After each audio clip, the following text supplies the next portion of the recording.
नमस्कार। ये रामायण कथा पूरी तरह से श्रीमद् वाल्मीकि रामायण के ऊपर आधारित है। यदि आप इसका निरंतर श्रवण करते रहना चाहते हैं तो इस चैनल को सब्सक्राइब जरूर कर लें और आगे आने वाले सभी पॉडकास्ट के नोटिफिकेशन के लिए बेल आइकन को भी जरूर से प्रेस कर दें। अब हम सुनेंगे 55वां सर्ग। अपने 100 पुत्रों और सारी सेना के नष्ट हो जाने पर विश्वामित्र का तपस्या करके महादेव जी से दिव्यास्त्र पाना तथा उनका वशिष्ठ के आश्रम पर प्रयोग करना एवं वशिष्ठ जी का ब्रह्मदंड लेकर उनके सामने खड़ा होना। विश्वामित्र के अस्त्रों से घायल होकर उन्हें व्याकुल हुआ देख वशिष्ठ जी ने फिर आज्ञा दी, कामधेनु अब युग बल से दूसरे सैनिकों की सृष्टि करो।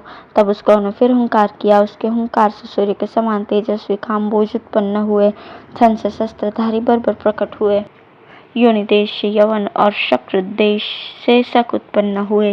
रोमकूपों से मलेच्छ हारित और किरात प्रकट हुए। रघुनंदन उन सब वीरों ने पैदल, हाथी, घोड़े और रथ सहित विश्वामित्र की सारी सेना का तत्काल संहार कर दिया। महात्मा वशिष्ठ द्वारा अपनी सेना का संहार हुआ देखकर विश्वामित्र के 100 पुत्र अत्यंत क्रोध में भर गए और नाना प्रकार के अस्त्र शस्त्र लेकर जप करने वालों में श्रेष्ठ वशिष्ठ मुनि पर टूट पड़े। तब उन महर्षि ने हुंकार मात्र से उन सबको जलाकर भस्म कर दिया। महात्मा वशिष्ठ द्वारा विश्वामित्र के वे सभी पुत्र 2 ही घड़ी में घोड़े, रथ और पैदल सैनिकों सहित जलकर भस्म कर दिए गए। अपने समस्त पुत्रों तथा सारी सेना का विनाश हुआ देख महायशस्वी विश्वामित्र लज्जित होकर बड़ी चिंता में पड़ गए। समुद्र के समान उनका सारा वेग शांत हो गया। जिसके दांत तोड़ लिए गए हों उस सर्प के समान तथा राहुग्रस्त सूर्य की भांति वे तत्काल ही निस्तेज हो गए।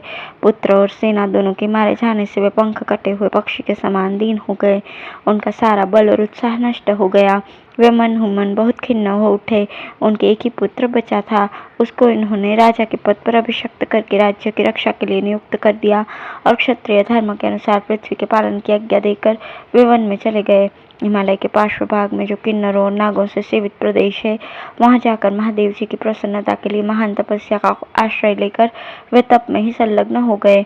कुछ काल के पश्चात वरदायक देवेश्वर भगवान वृषभध्वज शिव ने महामुनि विश्वामित्र को दर्शन दिया और कहा, राजन, किस लिए तप करते हो?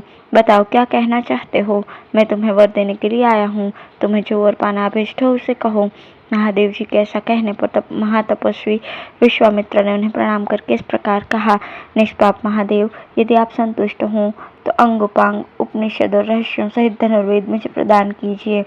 अनग देवताओं, दानवों, महर्षियों, गंधर्वों, यक्षों तथा राक्षसों के पास जो जो अस्त्र हों वे सब आपकी कृपा से मेरे हृदय में स्फुरित हो जाएं। देवदेव, यही मेरा मनोरथ है जो मुझे प्राप्त होना चाहिए। तब एवं मस्तु कहकर देवेश्वर भगवान शंकर वहां से चले गए। देवेश्वर महादेव से वे अस्त्र पाकर महाबली विश्वामित्र को बड़ा घमंड हो गया। वे अभिमान में भर गए। जैसे पूर्णिमा को समुद्र बढ़ने लगता है, उसी प्रकार वे पराक्रम द्वारा अपने को बहुत बड़ा चढ़ा मानने लगे। उन्होंने मुनिश्रेष्ठ वशिष्ठ को उस समय मरा हुआ ही समझा।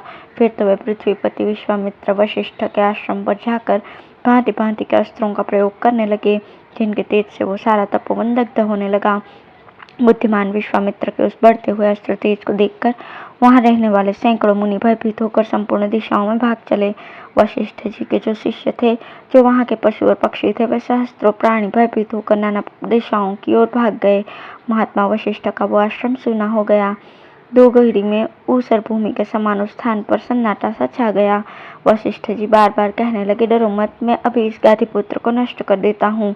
ठीक उसी प्रकार जैसे सूर्य को हास्य को मिटा देता है। जपने वालों में श्रेष्ठ महातेजस्वी वशिष्ठ ऐसा कहकर उस समय विश्वामित्र जी से रोषपूर्वक बोले, अरे, तूने चिरकाल से पाले पोसे तथा हरे भरे किए हुए इस आश्रम को नष्ट कर दिया, उजाड़ दिया, इसलिए तू दुराचारी और विवेक शून्य है और इस पाप के कारण तू कुशल से नहीं रह सकता।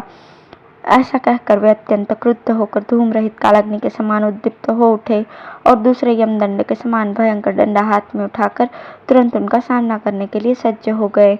अब है 56वां सर्ग। विश्वामित्र द्वारा वशिष्ठ जी पर नाना प्रकार के दिव्यास्त्रों का प्रयोग और वशिष्ठ द्वारा ब्रह्मदंड से ही उनका शमन एवं विश्वामित्र का ब्राह्मणत्व की प्राप्ति के लिए तप करने का निश्चय। वशिष्ठ जी के ऐसा कहने पर महाबली विश्वामित्र आग्नेयास्त्र लेकर बोले, अरे खड़ा रे, खड़ा रे। उस समय द्वितीय काल दंड के समान ब्रह्मदंड को उठाकर भगवान वशिष्ठ ने क्रोधपूर्वक इस प्रकार कहा, क्षत्रियाधम, ले ये मैं खड़ा हूँ, तेरे पास जो बल हो उसे दिखा। गाधिपुत्र, आज तेरे अस्त्र शस्त्रों के ज्ञान का घमंड मैं भी धूल में मिला दूंगा। क्षत्रिय कुल कलंक, कहाँ तेरा क्षत्र बल और कहाँ महान ब्रह्मबल, मेरे दिव्य ब्रह्मबल को देख ले। गाधिपुत्र विश्वामित्र का वो उत्तम एवं भयंकर आग्नेयास्त्र वशिष्ठ जी के ब्रह्मदंड से उसी प्रकार शांत हो गया जैसे पानी पड़ने से जलती हुई अग्नि का वेग। तब गाधिपुत्र विश्वामित्र ने कुपित होकर वारुण, रौद्र, ऐन्द्र, पाशुपत और ऐशिक नामक अस्त्रों का प्रयोग किया। रघुनंदन, उसके पश्चात क्रमशः मानव, मोहन, गांधर्व, श्वापन, जृंभण, मादन, संतापन, विलापन, शोषण, विदारण, सुदुर्जय, वज्रास्त्र, ब्रह्मपाश, कालपाश, वारुणपाश, परमप्रिय, पिनाकास्त्र, सूखी गीली 2 प्रकार की अशनि, दंडास्त्र, पैशाचास्त्र, कौंचास्त्र, धर्मचक्र, कालचक्र, विष्णुचक्र, वायव्यास्त्र, मंथनास्त्र, हैशीरा, 2 प्रकार की शक्ति, कंकाल, मूषल, महान वैद्याधरास्त्र, दारुण कालास्त्र, भयंकर त्रिशूलास्त्र, कापालास्त्र और कंकणास्त्र, ये सभी अस्त्र उन्होंने वशिष्ठ जी के ऊपर चलाए। जपने वालों में श्रेष्ठ महर्षि वशिष्ठ पर इतने अस्त्रों का प्रहार वो एक अद्भुत सी घटना थी, परंतु ब्रह्मा के पुत्र वशिष्ठ जी ने उन सभी अस्त्रों को केवल अपने डंडे से ही नष्ट कर दिया। उन सब अस्त्रों के शांत हो जाने पर गाधिनंदन विश्वामित्र ने ब्रह्मास्त्र का प्रयोग किया। ब्रह्मास्त्र को उद्यत देख अग्नि आदि देवता, देवर्षि, गंधर्व तथा बड़े बड़े नाग भी दहल गए। ब्रह्मास्त्र के ऊपर उठते ही तीनों लोगों के प्राणी थर्रा उठे। राघव, वशिष्ठ जी ने अपने ब्रह्म तेज के प्रभाव से उस महाभयंकर ब्रह्मास्त्र को भी ब्रह्मदंड के द्वारा ही शांत कर दिया। उस ब्रह्मास्त्र को शांत करते समय महात्मा वशिष्ठ का वो रौद्र रूप तीनों लोगों को मोह में डालने वाला था और अत्यंत भयंकर जान पड़ता था। महात्मा वशिष्ठ के समस्त रोमकूपों में से किरणों की भांति धूमयुक्त अग्नि की लपटें निकलने लगीं। वशिष्ठ जी के हाथ में उठा हुआ द्वितीय यमदंड के समान वो ब्रह्मदंड धूम रहित कालाग्नि के समान प्रज्वलित हो रहा था।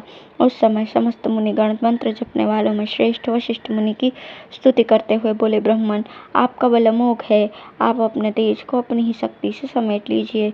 महाबली विश्वामित्र आपसे पराजित हो गए। मुनि श्रेष्ठ, आपका बल अमोघ है, अब आप शांत हो जाइए जिससे लोगों की व्यथा दूर हो। महर्षियों के ऐसा कहने पर महातेजस्वी महाबली वशिष्ठ जी शांत हो गए और पराजित विश्वामित्र लंबी सांस खींचकर यूं बोले, क्षत्रिय के बल को धिक्कार है। ब्रह्म तेज से प्राप्त होने वाला बल ही वास्तव में बल है, क्योंकि आज एक ब्रह्मदंड ने मेरे सभी अस्त्र नष्ट कर दिए। इस घटना को प्रत्यक्ष देखकर अब मैं अपने मन और इंद्रियों को निर्मल करके उस महान तप का अनुष्ठान करूंगा जो मेरे लिए ब्राह्मणत्व की प्राप्ति का कारण होगा। इस प्रकार श्री वाल्मीकि निर्मित रामायण आदि काव्य के बालकांड में 56वां सर्ग पूर्ण हुआ। धन्यवाद।